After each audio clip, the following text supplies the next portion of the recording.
रुद्र और श्रुति पेड़ से बंधे हुए जमीन पर बैठे थे और बात करते करते थक कर दोनों की आंख लग गई थी। तभी उनके कानों में खटक करके एक तेज आवाज आई और वो दोनों चौंक गए। इस तेज आवाज से वो दोनों हड़बड़ाकर उठ गए थे और एक दूसरे की तरफ फिक्र से देखने लगे। श्रुति ने परेशान होते हुए रुद्र से पूछा, रुद्र, ये कैसी आवाज थी? रुद्र समझकर उसे कुछ कह पाता इसके पहले ही एक बार फिर उन्हें वही आवाज सुनाई दी। रुद्र कहने लगा, मुझे कुछ समझ में नहीं आ रहा है श्रुति कि ये क्या हो रहा है और ये कैसी आवाज है। दोनों घबराते हुए अपने चारों तरफ देखने लगे। रुद्र की नजर कुटिया के पीछे की तरफ गई। रुद्र बोला, आवाज वहां कुटिया के पीछे से आ रही है श्रुति। वहां का नजारा देख दोनों के शरीर में सिहरन सी पैदा होने लगी। शिकारी ने लकड़ी के गट्ठों को एक ही झटके में खट से 2 भागों में काट दिया। रुद्र घबराहट को संभालते हुए बोलने लगा, कुछ नहीं, घबराओ मत, वो तो बस लकड़ी के टुकड़े को ही तो काट रहा है। रुद्र ने यह कहकर श्रुति को तो तसल्ली दे दी थी, लेकिन वो खुद काफी डरा हुआ था। वो परेशान होकर अपने हाथों में बंधी रस्सी को खोलने की कोशिश करने लगा। अरे यार, ये रस्सी खुल क्यों नहीं रही है श्रुति?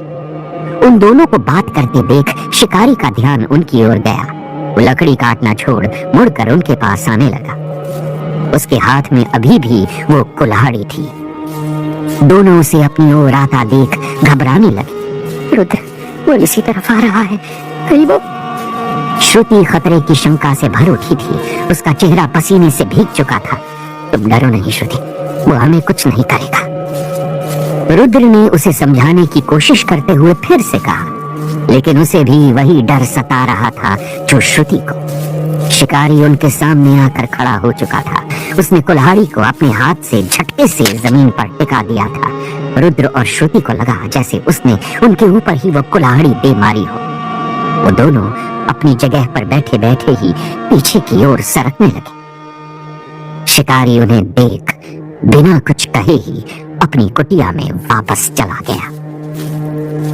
उसके जाते ही रुद्र और श्रुति को जैसे सांस में सांस आई और वो दोनों अपने हाथों को खोलने की फिर से कोशिश करने लगे।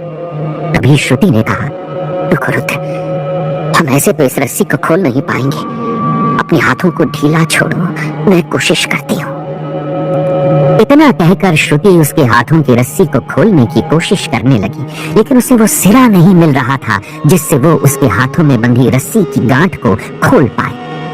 रुद्र थोड़ा सरकते हुए श्रुति के पास अपना हाथ ले गया। अब रस्सी का सिरा श्रुति की उंगलियों तक पहुंचने लगा था। बस बस बस बस बस रुद्र, हिलना मत, मुझे रस्सी का सिरा मिल गया है। ये कहते हुए श्रुति ने धीरे धीरे रुद्र के हाथों में बंधी उस रस्सी को खोल दिया था। अब वो जल्दी से श्रुति के हाथों में बंधी रस्सी को खोलने लगा। हरी अप श्रुति, हरी अप, अब हम बिल्कुल भी वक्त बर्बाद नहीं करेंगे। लेकिन तभी शिकारी अपनी कुटिया से मिट्टी के कटोरे में कुछ लेकर बाहर निकला। आहट सुनाई देते ही रुद्र तेजी से वापस पहले की तरह अपने हाथ पीछे करके बैठ गया था। रुद्र की सांस जोर जोर से चल रही थी। उसके मन में एक तरफ यहाँ से निकलने की उम्मीद थी तो वहीं दूसरी तरफ शिकारी के सामने होने का डर। शिकारी उनकी तरफ बढ़ने लगा, लेकिन शिकारी के पास आते ही रुद्र चिल्लाते हुए उस पर झपट पड़ा। मैं तुझे छोड़ूंगा नहीं, तू हमें अपना शिकार नहीं बना सकता।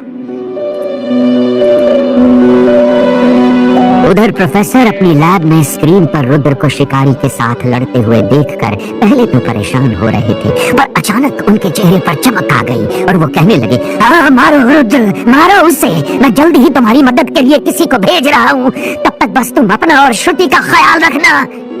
लेकिन पलक झपकते ही शिकारी ने रुद्र को अपने ऊपर से उठाकर जमीन पर पटक दिया था। रुद्र दर्द से कराह उठा था, लेकिन वो इस मौके को हाथ से नहीं गंवाना चाहता था, इसलिए जल्दी से खड़े होकर उसने फिर से शिकारी पर अटैक किया और दोनों में गुत्थम गुत्थी शुरू हो गई। लेकिन जल्द ही शिकारी ने उसे अपने काबू में कर लिया था। रुद्र अब असहाय सा हिम्मत हार चुका था। उसने अपने शरीर को ढीला छोड़ दिया और वहीं जमीन पर लेटकर कहने लगा, हमें जाने दो, छोड़ दो हमें। शिकारी उसे छोड़ अब हटकर अलग खड़ा हो चुका था। कुछ सोचकर उसने रुद्र को उठाने के लिए अपना हाथ आगे बढ़ा दिया। ये देखकर रुद्र और श्रुति दोनों सरप्राइज थे कि ये एकदम से इतना बदल कैसे गया। रुद्र उसका हाथ पकड़कर उठने ही वाला था कि उसकी नजर एकदम से शिकारी के हाथ के कटे हुए अंगूठे वाले हिस्से पर गई और वो कुछ देर तक कुछ सोचने लगा। उसका हाथ पकड़ के वो खड़ा हो गया और फिर अपने दर्द को छिपाता हुआ उसे देखने लगा। शिकारी तब मुड़कर श्रुति के पास उसकी रस्सियां खोलने चला गया था। रस्सियां खुलते ही श्रुति झट से खड़ी होकर रुद्र के पीछे जाके छिप गई। उसे अभी भी उस शिकारी से डर लग रहा था। शिकारी ने उनकी तरफ देखते हुए पूछा, कौन है आप लोग और इस जंगल में क्यों आए थे? दोनों उसका ये प्रश्न सुनकर चौंक गए। रुद्र कुछ अटकते हुए कहने लगा, हम दोनों दुर्योधन और उसके भाइयों से बचने के लिए जंगल में आ गए थे, लेकिन फिर आप हमें यहाँ बंदी बनाकर ले आए। शिकारी हंसने लगा और उससे बोला, अच्छा तो आप राजभवन से आए हैं। उसने व्यंग भरी मुस्कान से कहा, वहां जंगल में आपकी विचित्र बातें सुन मुझे कुछ ठीक नहीं लगा, इसलिए मैंने किसी खतरे से पूर्व ही आप लोगों को बंदी बना लिया था। रुद्र और श्रुति उसकी बातें सुनकर अब थोड़ा सामान्य हो गए थे। श्रुति शिकारी से उसके विषय में पूछने लगी, आप कौन हैं और क्या आप जानते हैं हस्तिनापुर के बारे में? तभी रुद्र एकदम से बोला, श्रुति ये एकलव्य है। ये सुनकर श्रुति शॉक्ड हो गई। जी मैं एकलव्य हूं, ये जंगल ही मेरा घर है और इसकी सुरक्षा ही मेरी जिम्मेदारी। और हाँ, हस्तिनापुर से मेरा काफी गहरा संबंध रहा है। और तुमने मुझे कैसे पहचाना? रुद्र एक्साइटमेंट में कहने लगा, क्योंकि मैं इतिहास के बारे में काफी जानता हूँ। ये सुन के एकलव्य उसकी तरफ आश्चर्य से देखने लगा। रुद्र फिर बात बदलते हुए बोलने लगा, वो हमने हस्तिनापुर में ही आपका नाम सुना था। वो शिकारी कोई और नहीं बल्कि एकलव्य था और उसने रुद्र और श्रुति की मदद की। ये बात जानकर प्रोफेसर शास्त्री खुश हो गए। वाह वाह, यानी जिसे मैं खतरा समझ रहा था, तुम दोनों ने उसे भी अपना दोस्त बना लिया। तुम दोनों सच में बहुत होशियार हो। इतना कहकर प्रोफेसर हंसने लगे और फिर कुछ सोचते हुए कुर्सी पर पीछे होकर अपनी कमर टिकाकर लेट गए। अब खतरा टल चुका है, अब मुझे किसी को वहां भेजने की जरूरत नहीं है। प्रोफेसर फिर अपने लैपटॉप पर कुछ काम करने लगे। वहीं दूसरी ओर अब पांडव हस्तिनापुर के बाजार से निकलकर जंगल में आ चुके थे। वो रुद्र और श्रुति को आवाज देते हुए उन्हें ढूंढ रहे थे। रुद्र, श्रुति, रुद्र, श्रुति! सभी पांडव एक एक करके उन्हें आवाज लगा रहे थे। भीम ने परेशान होते हुए कहा, न जाने इस घने जंगल में कहां भटक रहे होंगे वो दोनों। जंगल इतना घना है, कहां ढूंढे उन्हें? पता नहीं कुछ भोजन भी किया होगा या नहीं। भीम की बात सुनकर युधिष्ठिर कहने लगे, अनुज भीम वो शीघ्र ही मिल जाएंगे। अभी हम आधे रास्ते ही तो आए हैं, हो सकता है वो लोग भोजन की तलाश में कहीं आगे निकल गए। भीम ने और बाकी सभी पांडवों ने उनकी बात से सहमत होते हुए हाँ में सिर हिलाया। तभी अचानक सहदेव की नजर एक भेड़िए पर पड़ी। वो देखिए बड़े भैया, वो सामने वो भेड़िया, किसी ने इसके मुंह को ही तीरों से भेद दिया है। कितनी बड़ी विचित्र बात है, इसके मुंह से रक्त की एक बूंद भी नहीं गिर रही है। ऐसा कुशल धनुर्धर कौन हो सकता है इस जंगल में? सभी पांडव ये देखकर चौंक गए थे, किंतु अर्जुन को इस दृश्य से कुछ याद आने लगा था। उन्हें खोया हुआ देखकर युधिष्ठिर पूछने लगे, क्या हुआ अनुज, किस सोच में पड़ गए? कुछ नहीं भ्राताश्री, ये किसने किया होगा वही सोच रहा था। अवश्य ही मैं जानता हूँ ये किसने किया होगा। अर्जुन और युधिष्ठिर थोड़ी देर तक एक दूसरे को चुपचाप देखते रहे और फिर अर्जुन भेड़िए को देखते हुए बोले, ये काम एकलव्य ने किया है। आप सभी को याद है ना, वो शिकारी जो गुरु द्रोण की मूर्ति बनाकर अभ्यास किया करता था, ये उसी का कार्य है। अर्जुन की बात सुनकर सभी पांडवों को भी एकलव्य की याद आ गई। भीम कहने लगे, अवश्य ही रुद्र और श्रुति भी उसी के पास होंगे। अब हमें विलंब नहीं करना चाहिए, शीघ्र ही उन्हें ढूंढना होगा। कहीं ऐसा ना हो कि वो शिकारी उन्हें कोई हानि पहुंचा दे। भीम की बात सुनकर सभी पांडव शीघ्रता से आगे बढ़ गए। यहाँ हस्तिनापुर महल में शकुनी डिवाइस के बारे में सोच सोच कर परेशान हो रहा था। उसे गुरु शास्त्री और जिज्ञासु के विषय में कोई जानकारी नहीं मिली थी। वो अपने कक्ष में यहाँ से वहाँ तेज कदमों से चल रहा था और अपने आप से ही बातें किए जा रहा था। कहाँ गए होंगे ये लोग उस यंत्र को लेकर?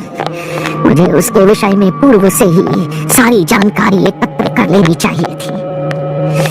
एक बार मुझे उनके विषय में पता चल जाए तो मैं उन दोनों कपटियों को अवश्य मजा चखाऊंगा। न जाने कहां से वो जिज्ञासु स्वयं भी आया और उस गुरु शास्त्री को भी अपने पीछे पीछे लाकर मेरी समस्याओं में वृद्धि कर दी। दुर्योधन अपने कक्ष में मौन बैठा था। कर्ण और दुशासन के साथ उसके बाकी भाई भी वहीं उपस्थित थी, किंतु किसी को भी नहीं सूझ रहा था कि अब आगे क्या किया जाए। सभी दुर्योधन के उत्तर की प्रतीक्षा में थे। दुर्योधन शकुनी को देखकर कहने लगा, मामा श्री अब बस कीजिए। यदि आप पहले ही उस यंत्र की सुरक्षा का ध्यान रखते तो वो दोनों उसे लेकर वहां भारी मैदान से गायब नहीं हो गए होते।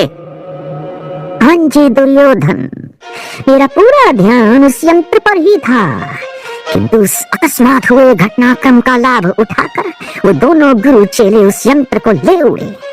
किंतु तुम चिंता मत करो भांजे, मैं शीघ्र ही उनका पता लगा लूंगा और उन्हें तुम्हारे सामने बंदी बनाकर लाऊंगा। इतना कहकर शकुनी अपने साथ कुछ कौरवों को लेकर कक्ष से बाहर निकल गए। यहाँ अपनी कुटिया में एकलव्य कुछ सोचते हुए रुद्र और श्रुति से पूछने लगे, किंतु कौरव, आप लोगों का पीछा किस उद्देश्य से कर रहे हैं? उसका प्रश्न सुनकर रुद्र ने उन्हें दुर्योधन से संबंधित सारा घटनाक्रम बता दिया। भाई एकलव्य, हम भाई मिस्टेक, मेरा मतलब है गलती से इस युग में आ गए और यहाँ आते ही हमारा सामना दुर्योधन से हो गया और वो मेरी मित्र श्रुति को जबरदस्ती अपने महल में उठा कर ले गया था। वो इससे विवाह करना चाहता है और मुझे रास्ते से हटाने के लिए उसने कई बार छल से मुझे मारने की कोशिश भी की है। इसलिए हम उससे बचकर यहाँ जंगल में आ गए। आगे और भी कुछ बातें रुद्र ने उन्हें बताई, पर कुछ सोचकर उसने पांडवों के विषय में कुछ नहीं बताया। उसे पता था कि जब एकलव्य गुरु द्रोण के पास शिक्षा प्राप्त करने गए थे तो अर्जुन के कारण उन्होंने इन्हें अपना शिष्य नहीं बनाया था। उसे एकलव्य की बातों में राजभवन के लिए कुछ खास लगाव भी दिखाई नहीं दिया था, इसलिए उसे पांडवों के विषय में इन्हें कुछ न बताना ही ठीक लगा। श्रुति समझ नहीं पाई थी कि रुद्र ने एकलव्य को पूरी बात क्यों नहीं बताई, लेकिन वो चुप रही। उनकी बात सुनकर एकलव्य क्रोध से भर उठे और कहने लगे, ये राजभवन के लोग हमेशा से ही अन्य लोगों को दबाकर ही आगे बढ़ते आए हैं। ये कहकर उनके चेहरे के भाव बदल गए। लेकिन तुम दोनों चिंता मत करो, आने दो किसी भी शत्रु को, मैं उनसे तुम्हारी रक्षा करूंगा। ये समस्त वन क्षेत्र मेरा है, यहाँ मेरी आज्ञा के बिना कोई नहीं आ सकता। एकलव्य की बात सुनकर उन दोनों के चेहरे पर चमक आ गई और श्रुति रुद्र की तरफ देखकर पूछने लगी, तुम ठीक हो ना? रुद्र ने मुस्कुरा कर कहा, हाँ बस थोड़ी कमर अकड़ गई है। और एकलव्य और वो हंसने लगे, लेकिन श्रुति आगे बढ़कर मैदान को देखने लगी। तभी उन्होंने जंगल से आती आवाज सुनी और एकलव्य चौकन्ना हो गया।